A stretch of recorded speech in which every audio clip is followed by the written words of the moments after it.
This lending business is a pure debt business. You take money, you lend it out, Yeah. and pay the people back. That's what it does. Unlike software companies, which are, hey, they have to do software development, do all Okay. these things. We are a Okay. software company, but our software budget is small. So we are able to use debt to basically rather grow those monies, return monies to people. We pay our expenses and we still keep a decent amount of profit. And so that is Mm. why private debt for us is basically a key thing for us.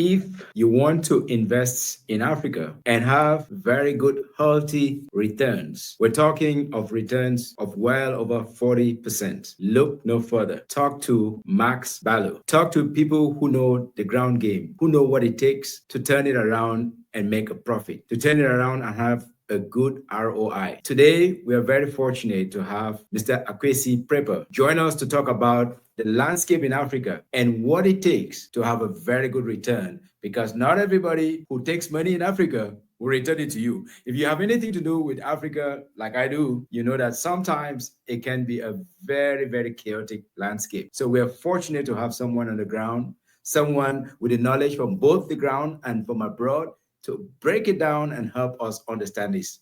If you're new to this channel, my name is Gideon Fomukwai. Consider myself a product of Africa, produced in Asia, packaged in America, and distributed worldwide. So good morning, good afternoon, Mr. Prepper. Where are you joining from today? I know you travel quite a bit. Yes, today I'm in Atlanta, Oh, Georgia. Atlanta, Georgia. Okay, so you're on Eastern time. I am in Yes. Dallas, Texas today, and it's Central time. So it's Memorial Day. It's a big deal in America, but not a big deal to the rest of the world.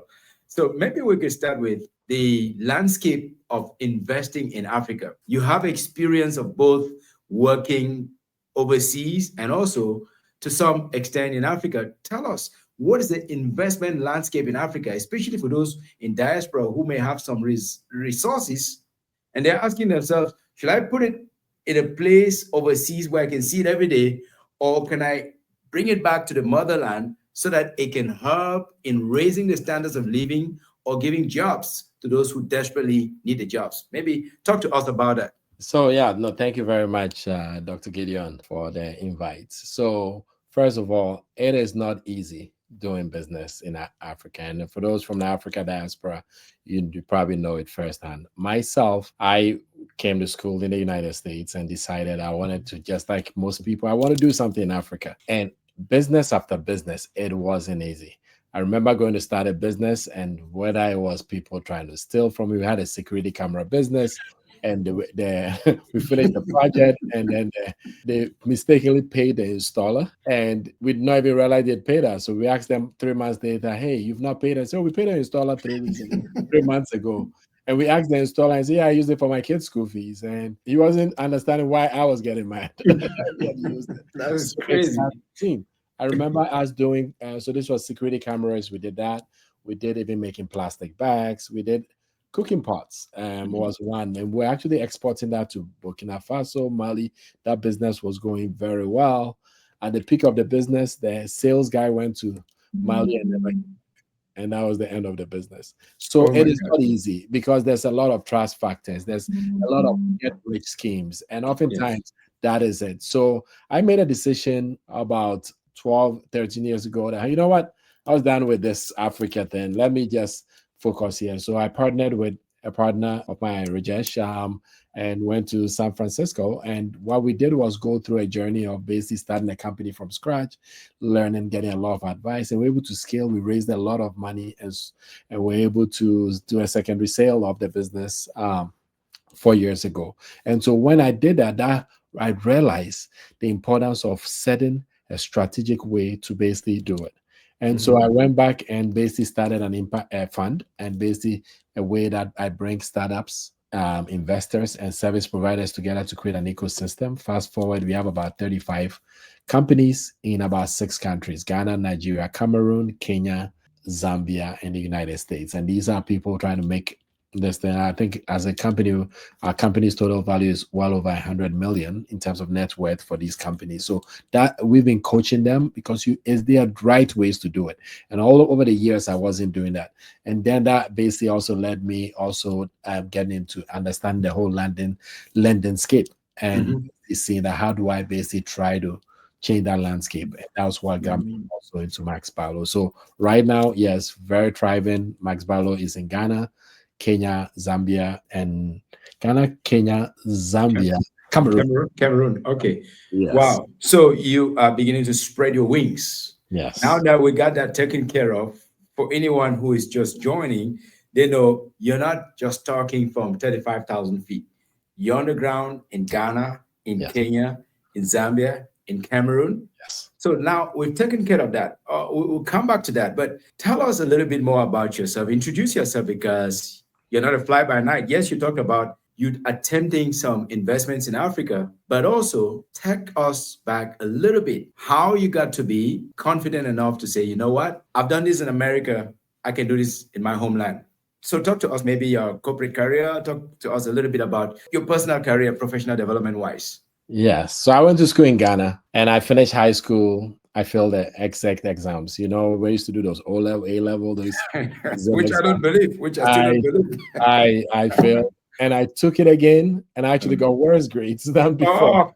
And so it felt like life had crashed. Yeah. But I remember then sitting at home and thinking, all right. And I remember the motivation was at the time, there was Kumasi Polytechnic. That school takes anybody. When you get a rejection letter from that school, you feel like life has come to an end. And I got one of those letters. Okay. And that was my motivation, because then I think at the time, my dad, my sister, and I then tried to dabble into starting something like a Kinko's that we could do photocopying, lamination. You know, at the time, communication center, people didn't. We pride ourselves that we're kind of the pioneers of communication center in Ghana. And so we were able to do that business. And fortunately, we grew that business so fast. And that year, it happens to be that Ghana was coming to its fourth republic for election, and there was no game in town. So without even knowing anybody, both parties brought all their stuff for us to print. Wow. And that really took that business off. And after that business, kind of went through separate. My dad retired. I mostly focused on taking that money and then came to the US to study. And then my sister and the husband have taken off and actually moved into a printing press, a big printing press in Ghana today. Wow. So 3 different paths. But that took me to the US. I studied computer science. I spent about 15 years at IBM and Cisco and the Department of Transportation, mostly software development. I moved into supply chain and then moved into customer experience. And that led me basically going into this journey. And I remember in Cisco, we had a concept to basically try to see how we can save money. And we pitched it to our leadership team and they thought it was a dumb idea. And fast forward, we basically had consultants. We pitched it with the consultants and they thought that was the best idea.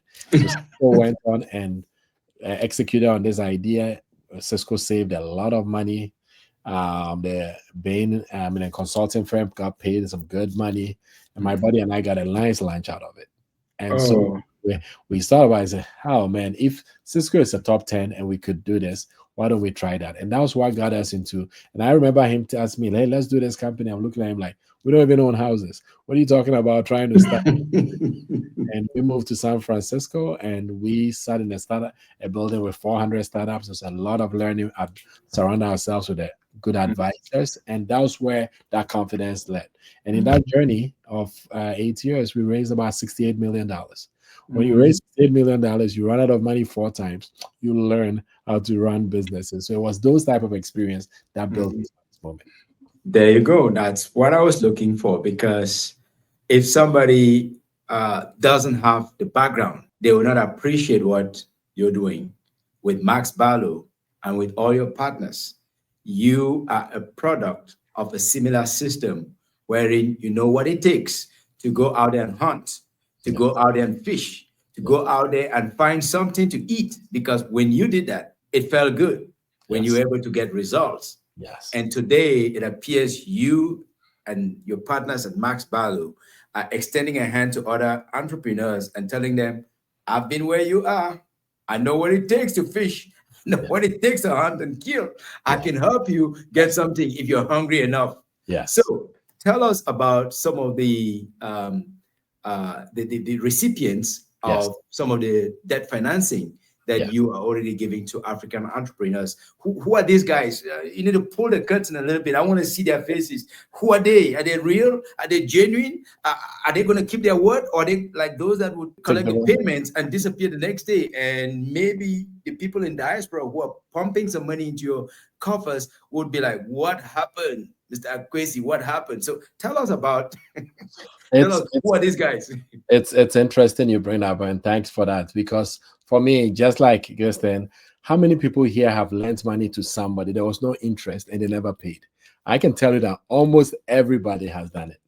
And so when I was first approached by one of my co-founders, Maxwell Abalo, and basically saying that, and later Sandra Aduakumati, they were like, hey, let's look at this lending thing, because there's a big space. And I remember Africa lending, you lost me. For 2 years, they kept talking, and I found different ways to say no. And I found over and over. And one time, I think I felt my nice way to say no. But one time I missed my flight and out of Ghana, and I was like, okay, sit down with you, and you got to solve 3 things for me: willingness and ability of people to pay. That's a big one. Exchange rate and government regulations. I told them that day, if you solve those 3, then I'll consider. I'll tell you, after a long conversation back and forth, they gave me the hope. And even that, I was like, you know what? Let me start with $1,000, because if I lose that 1,000, I'm just going to scream at them.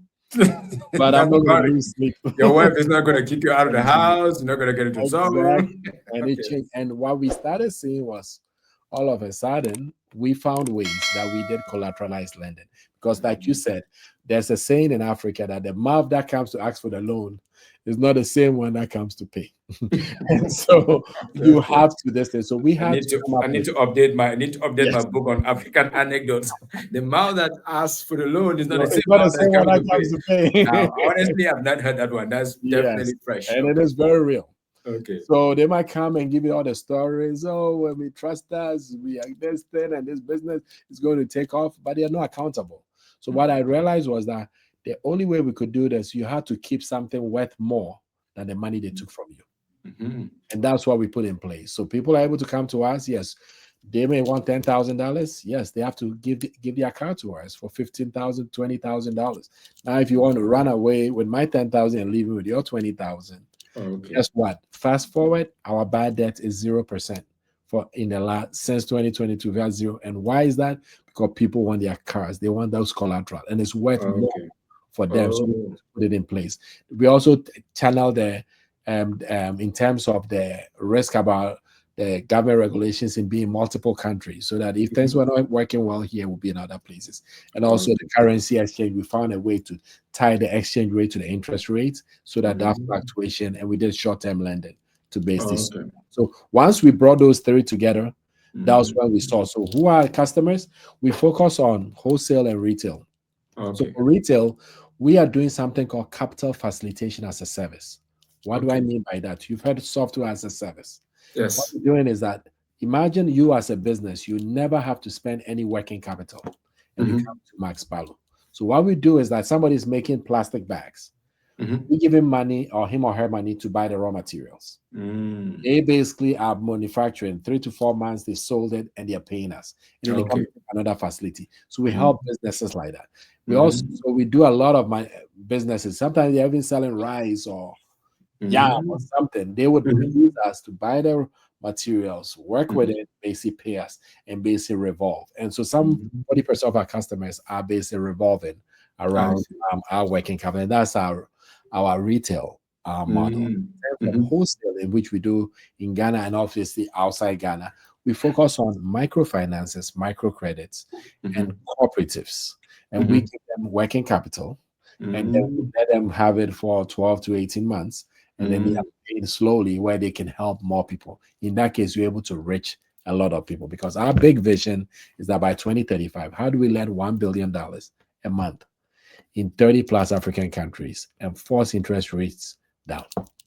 $1 billion every month Yes. in 40 African 30 countries, 30 plus. African countries. That is incredible. That means in a year that will be 12 billion. Okay, now that is quite a bit. But I don't want to get sidetracked by that. Why did you choose debt financing over equity financing? Because I'm thinking if you're getting almost zero in terms of failure, you may also want to be able to grow some bit of equity out of that rather than Yes. just having interest Yeah. accruals. Talk to Yes. us about that because Yeah. that So clearly. yeah. So as a business, typically any business that starts, when we first started, as founders put their own money into it and basically run it first of all to see if this thing works. So when we did that last year, we focused on raising equity from individuals. So we did that equity round and we raised what we wanted to raise to give up a certain percentage of the company. But this lending business is a pure debt business. You take money, you lend it out, Yeah. and pay the people back. That's what it does. So unlike software companies, which are, hey, they have to do software development, do all Okay. these things. We are a software company, but our software budget is small. So we are able to use debt to basically rather grow those monies, return monies to people. We pay our expenses and we still keep a decent amount of profit. And so that is why private debt for us is basically a key thing for us. Wow. So that's more like a transaction house, a clearing house. We Yes. clear it and give it there. We Yes. get it Yep. and put it back. And that's like it Yep. just goes Everybody. over and over. Ex- Nobody like we don't want to keep your money. exactly. We just want to extract our own little thing and then let you go. Okay, okay. Exactly. That's very interesting. So the Max Barlow approach is very different from the one that I've seen in other places. Yeah. We are aware that Africa, of course, most people know this, receives only about 2% of foreign direct investment, Less than 2%. which is pathetic. Yep. Pathetic because this is a continent with well over 1.3 billion people. And it said of that 42 billion of the funding, there's a 42 billion funding gap for women businesses. Yep. I want to ask you what percentage of the borrowers are women? Okay. I say that because I was raised by a single mom who was a widow, had to raise 5 children, and she was always in need of a little bit of money here and there. Yeah. She had to depend a lot on Jangi Yes. to educate me. Yeah. And I know there are a lot of highly enterprising women in Africa. What percentage of your borrowers are women, if you don't mind? That's a very good question. I don't have the stats in front of me, but what we've done is that you heard me talk about lending to cooperatives, microfinances, microcredits. Majority of their customers are women. I don't have the exact stats because typically they are, for instance, a few months ago, we do educational seminars and we brought all these market women. Most of them had benefited from the loan. So typically these women are taking that money and turning those around and basically expanding their businesses. So because our wholesale business, majority are women. I would say you have a smaller percentage of our direct side, but for the wholesale, for the small amounts, basically taking $20, $100, $200 at those levels, they are mostly women. That is interesting because it's really helping the people on the ground who need help, who are like they have the ability, but they don't have the means to facilitate what they're doing. Yes. And sometimes they may not need $100,000. They may need just a few $1,000s to keep things going, but that's how they gotta grow. So talk to us in terms of you have presence in West Africa, in Southern Africa, and Central Africa. Are you seeing some trends in terms of who is looking for what? Let's say Ghana, West Africa, Cameroon, Central Africa, and you have Zambia, Southern Africa. Yes. What are the trends you're seeing in terms of requests that are coming forward? I think there was always like you mentioned, just less than 2% of the money goes to Africa. So there's always been a cash trap. There's a lot of ideas that go unexecuted because they will never see the day of light of money. Yes. What we saw earlier this year with the US aid cancellations by the Trump administration even has made it worse. In Ghana, for instance, $155 million was canceled going to Ghana. Those projects still have to continue. So guess what? You have to find a place. So if you take a place like Ghana, for instance, we have a pipeline request of loans of about $250,000 of loan requests. Wow. Now you take that same number and I take it to Nigeria, it's probably over $1 billion. That's crazy. I just want you to see how big this thing is. Yes. Now, if you realize Ghana is only 78 million GDP, Nigeria is much bigger. Obviously, Kenya is bigger than Ghana. Ghana, So yeah. go to a place like Kenya, you can see. So if you look at the whole continent, it is the demand from it. And even Zambia is new to us, but which is our latest entry, but I did not realize the power of the mine industry over there. And basically them taking this capital to basically run a lot of businesses. So the reality is that if the risk is managed for those countries, there's endless opportunity for demand. When we talk about a billion will not be enough for this. A billion will be enough for maybe one person to basically run a place, but honest, a billion is minuscule compared to what's needed on the The real continent. needs. And Okay. just to give you the stats, in Africa in 2024, 245 billion was paid in interest in Africa alone. Think about that. In 2028, that number is expected to be 41 billion. Wow. Almost 100 billion increase in 4 years. Increase. That's And incredible. also, what you also know about Africa is we've seen the stats that says that 1 of 4 people are going to be African by 2050. So imagine by basically the next few years, when Max Ballo and some of these companies we establish and basically drive these numbers, we're able to do a multiple billion-dollar businesses running. That changes the game on the continent. Wow. Wow. That's massive numbers. And Max Barlow is still just getting a stronger foothold on the ground. So maybe talk to us about, before we come talk about, the demand side is very clear. The demand is skyrocketing. Yes. What about the supply side? What kind of pipeline do you have in place to ensure that you'll be able to harness enough financing to put into the pipeline to be able to stand up head to head with the demand side? Yes. So very good question. So I think obviously a lot of people over the years have been burnt. Their fingers have been burnt doing a lot of business. So whenever we talk to people, I think what we've seen traditionally is the fears. Is this real? This guy, do I know him? This company, are they going to take my money? Where will it go? So there's a lot of skepticism. Yes. But we tell people, so what we did was we said, okay, we're going to start small, but yeah, we're doing all over 5, give or take around 5 million a month in lending currently, even with that exercise. So we're going to keep growing. The reality is that we would basically look and obviously know that we have probably a 10% conversion rate. 90% will probably say no, 10% will say yes. So we continue to cast a wider net.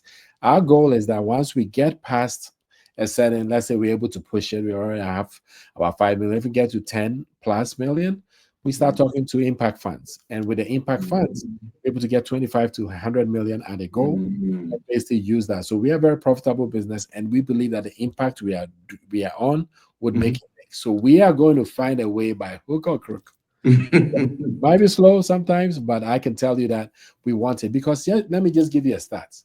Yes. 2.3 million Nigerians in Houston, according to 2.3. That's what I heard. 2.3 million in just Houston. Now, think about Nigerians in Africa, in the whole US. Yes. Now, add the rest of Africa to them. That's a huge number.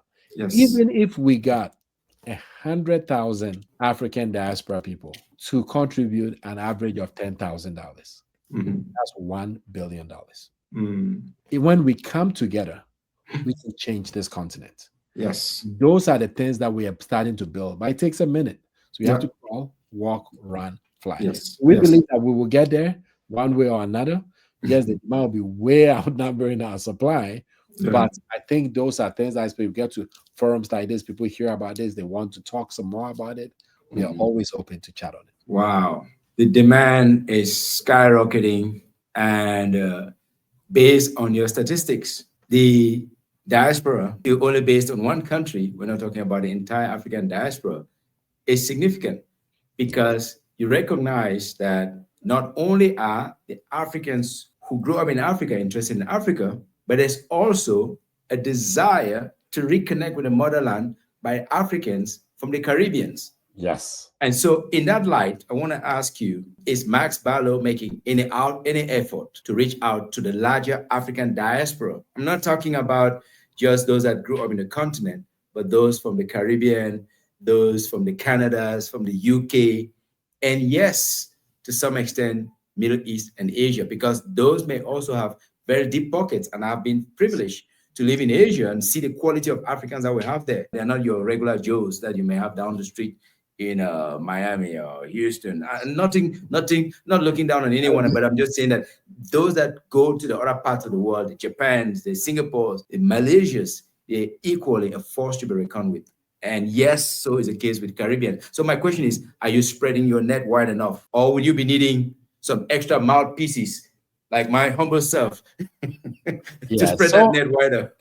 So it's a combination. So what we've done is we partnered with GIAC, which I'm a Oh, co-founder of. And so okay. we are able to now spread into, like you just talked about, trying to reach people in Canada. Yesterday Mm, I got somebody, a lead from Jamaica, that there was you trying to go. invest in some of these startups. So Trinidad. Now, So we're starting to see some of these things. We have UK, Barbados. Barbados. Don't forget Barbados. St. Kitts, Yes. Jamaica. So you Yes. start looking at a lot of these countries. So that's what we're going to, but we know it takes a village. So for us, we are also looking for partners like yourself and others. So the key is basically talking and identifying these people so that we can spread. Just like getting a privilege to be on your show starts Oh, now hitting some audience that we may never have probably thank you. got into just going off the street. So basically, we are on a full blast in terms of conferences, speeches, Thank and you. trying to get out there, podcast and Thank you. communities, WhatsApp Thank you. groups. So basically, our thing is we want to create a movement, and Thank you. because we can change our continent together. Yes, sir. If we just rely on somebody to go over there, they're not going to change it, and we have to take the bull by the horn and make this Thank thing you. happen. Very true. No other continent has ever had to depend so much on any other continent to develop. Maybe Japan was a little bit different, Yeah. but there are not too many. So, yes, thank you. You said you done your part, USAID. Now you're out. We got to be the ones to, knock on our own doors. And if there's no door, we build up one and put it there and then knock on it and get it, Yes. because I think that there's so much power in the African diaspora. We are forced to be reckoned with. We're Yep. forced to be reckoned with. And it takes a minute, as you say, it takes a while to mobilize the entire village, because the village is very, very diverse. East Yeah. Africans, North Africans, Southern Africans. We need to find some platform to start getting Africans to talk to other. I just want to ask, is Max Barlow, you mentioned GAIC, Yes. is that going to create some forum or ecosystem where different African voices in the business arena are talking to one another Yes. and supporting one another, or at least knowing that they exist or coexist? Is that something that's in the works?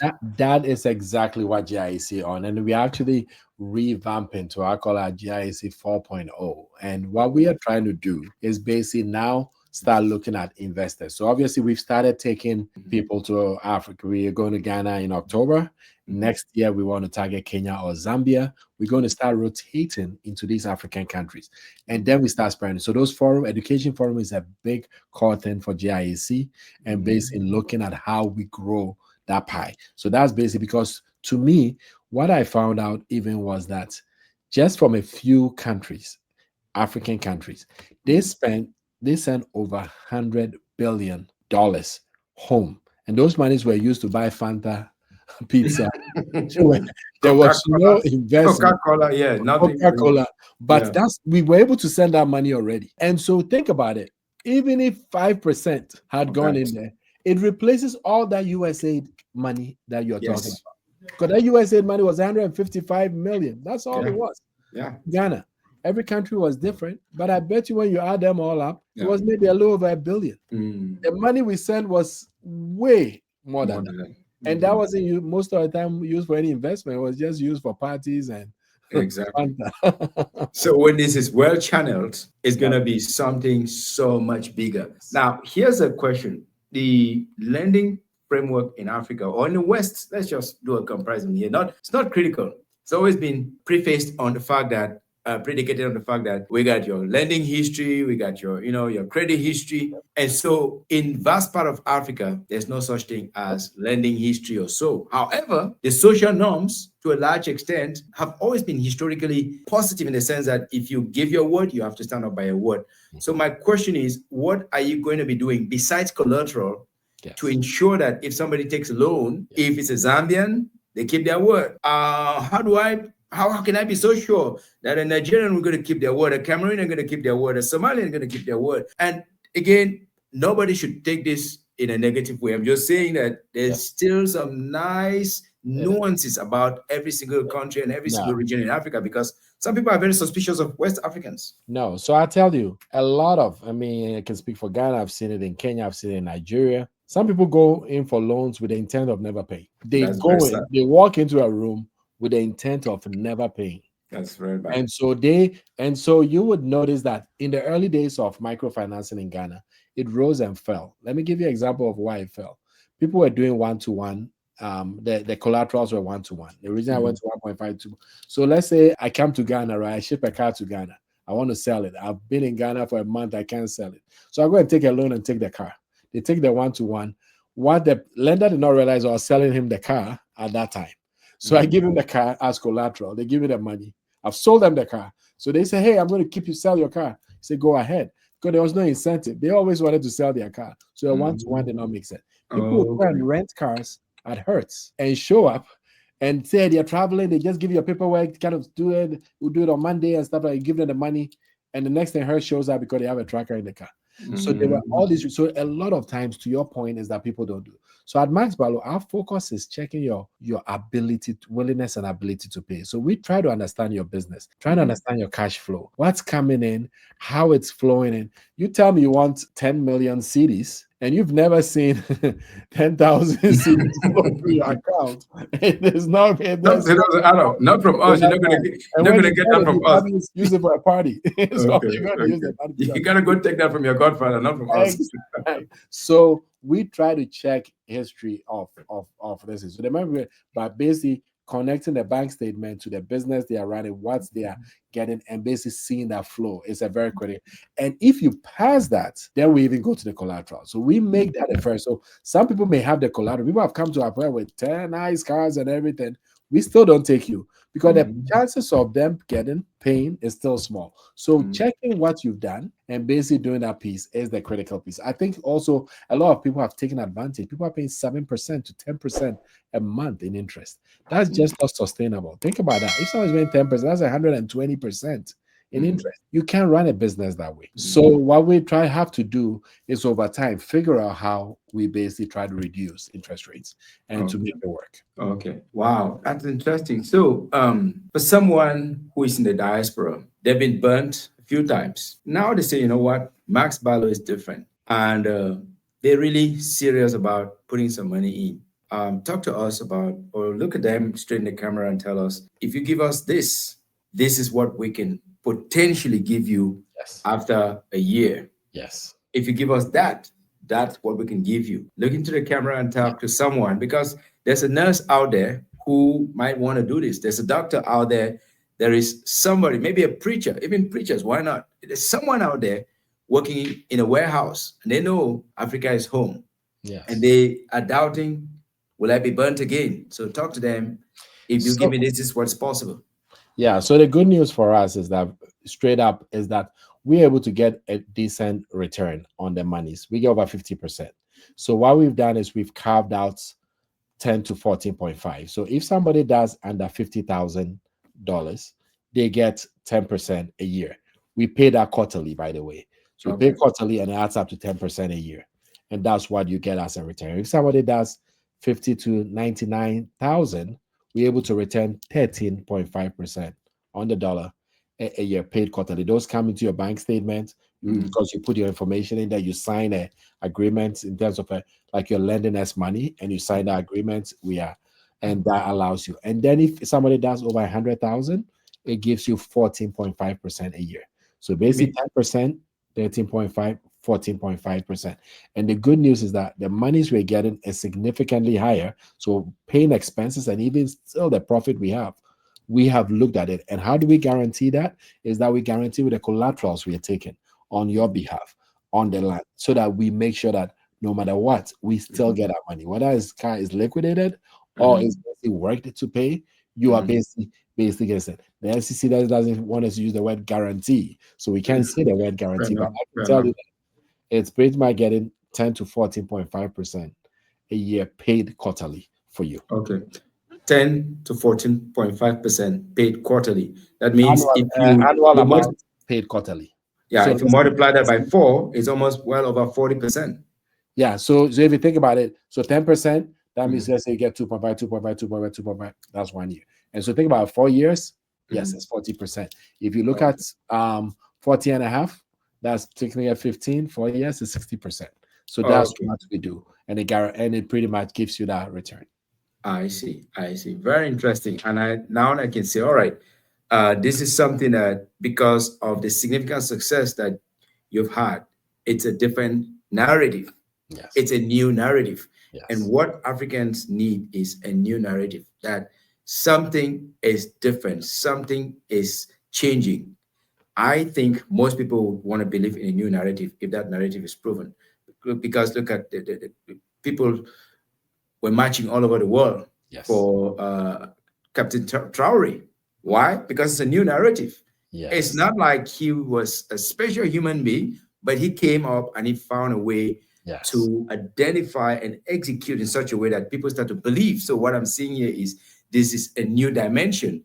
And my this channel, Story Warrior channel, is particularly delighted to tell the unsung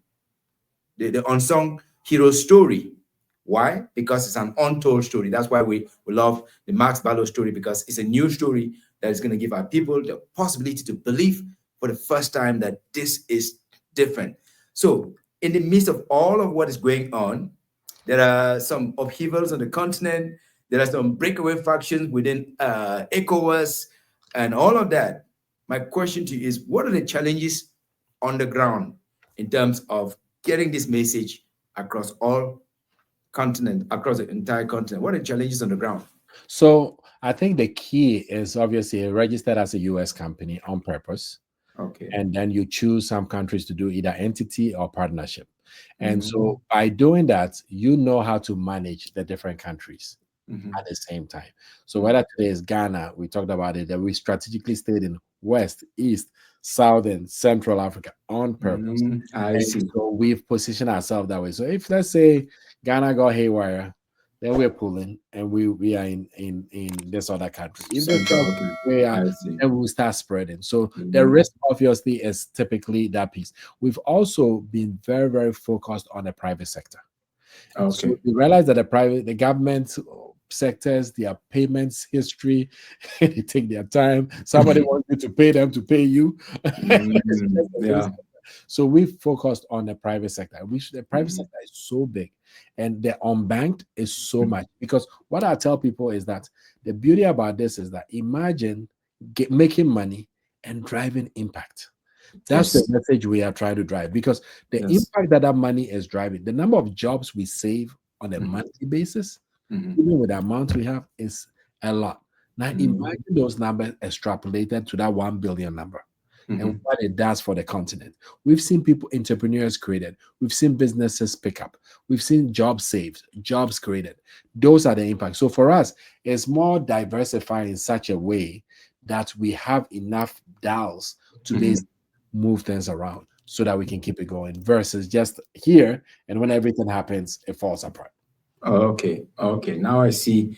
There was a lot of thought put into the whole process. So you're spreading your wings strategically across the continent based on maybe key players in every sector: West Africa, Central Africa, East Africa, Southern Africa. I didn't hear anything about North Africa. Maybe they have a more mature network, but that I'm not going to ask that question today. Maybe in future.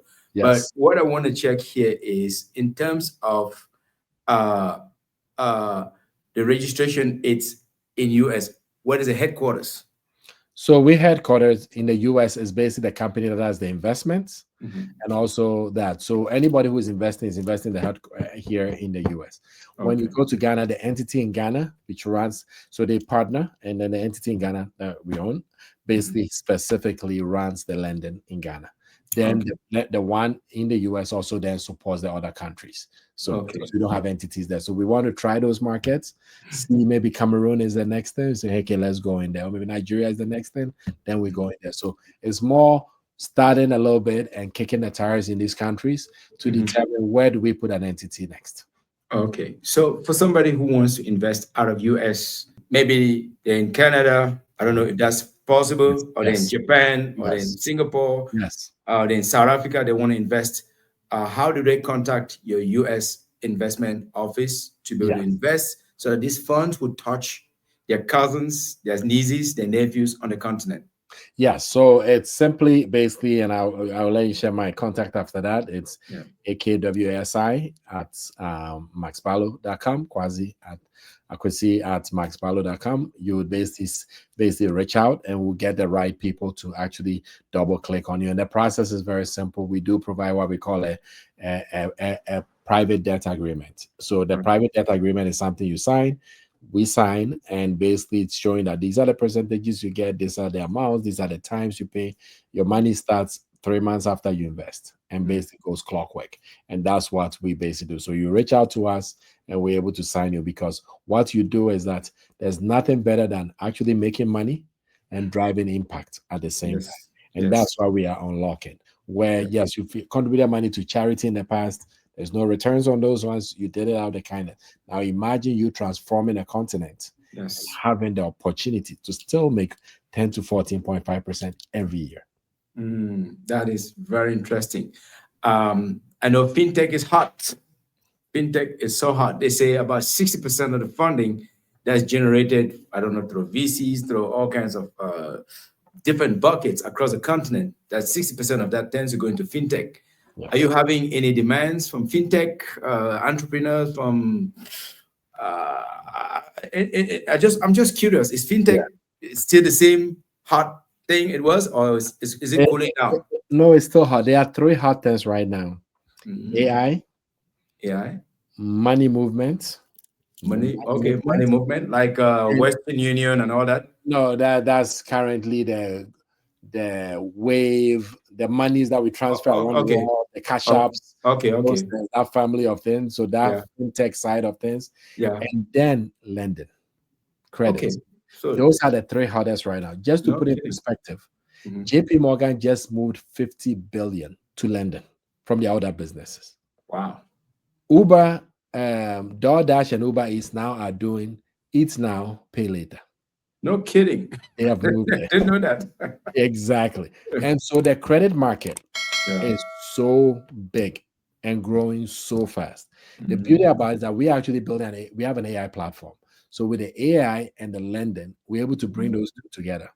We Mhm. would partner with somebody on the money movement piece. We don't want to Mhm. get there per se, because I feel like that's a whole thing by It's a itself. whole, yeah, it's a whole Exactly. We want to stay animal by focused. itself. But yes, fintechs have been interesting as we've Mhm. been building it. We took an approach of rather grow the cash, grow the cash, grow the cash, and Mhm. build the software in Mhm. parallel. And that's what we've chosen to do, versus build the software and now start looking for money, because Mm. then it takes time. So we can grow our own money. And so a few years into it, we are doing very well from a cash flow, from a working capital standpoint. And then the software, which is now live for customers to be able to use. Okay. All right. That's interesting. Now, with respect to the various countries, so if somebody goes to Zambia now, there's a Max Ballo office. Is that what you're saying? No, so Or what not, we've not yet? done, no, what we've done, we only have the Max Ballo office in Ghana because we have an Okay. entity there. I see. For Kenya, Mhm. Zambia, and Cameroon, what we've done is we lend to financial institutions who lend to the individuals. So that's a bigger reach. So for us, Mhm. we go to so in Kenya, we go with Access Platinum or somebody, and then basically go there and then Mhm. give them a basic fund, and then they are Mhm. able to fund those individuals. We go to Zambia, same thing. We're able to give Mhm. them money, and then they're able to fund those people. So that's how we've taken the approach currently, while we kick the tires in the market to then decide, does it make sense in that country? Okay. So you have local partners that disperse on your behalf Yes. for a fee, or No, so yeah, are they they get investors? we cap them on the interest they can do. So hey, they Okay. take it from us. So they pay us every time on this amount, and then Mhm. they make their money on top of it. And we I just see. cap them on the interest that they can do. Very interesting. All right, I didn't know. So, but with time, maybe subsequently you have local offices in this. Yes. Okay, Yes. all right, Yes. cool. Given that things are moving fast, I can understand. So we can start to wrap up here. If somebody were to come to you and say, Mr. Prepper, what is the best region of Africa I should invest in? Is it West Africa? Is it East? Is it Central? Is it Maghreb or I South? think Which one? What would you say? I think we just did this exercise where we actually, I was surprised. We used ChatGPT to Mhm. rank countries, and we No picked. kidding. And what I'll tell people, the tip I give people is just simply go to ChatGPT and say, okay, what are the important things that you're looking for? Maybe political stability. Mhm. You just list the stuff, and Mhm. I'll tell you, I was surprised. It ranked. We were looking at it from a finance standpoint. It ranked, and you could see the countries at the bottom were Mhm. countries you'd not want to go, and you could see the countries at the top, and then Mhm. obviously you put your then common sense on top of it. So I would Wow. say that it's all over the place. I would say that obviously stability is key.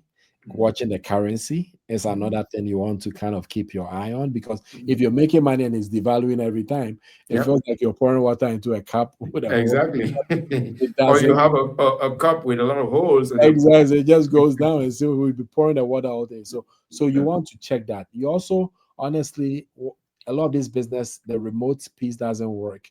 You have to be, unless you're kind of doing an investment, you Mhm. have to be on the ground Yes. enough to basically establish it.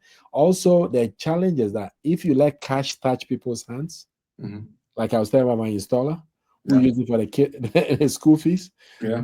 people would do it, and to them, they would think they were just saving the Hmm. day at home and not Yep. think about it. So you want to minimize the cash in people's hands. Yes. That's a critical thing. So if you can check those pieces and also minimize the cash in people, and you just have to make sure that the demand is there. And it's not all. And one of the things we do is that it's not a copycat piece. Mhm. And that's what at GIAC we're able to also talk to people and Mhm. coach them on it. And they can contact myself so we can get them to GIAC to basically talk through aloud and see if this is a viable thing or not. We do that pro bono. There's no cost to it, and we can see, because a lot of these things, if you I remember years ago someone say, oh, bring the security cameras, people will buy. And I brought it and nobody bought, because, Ouch. and then by that I realized everybody had the same thing.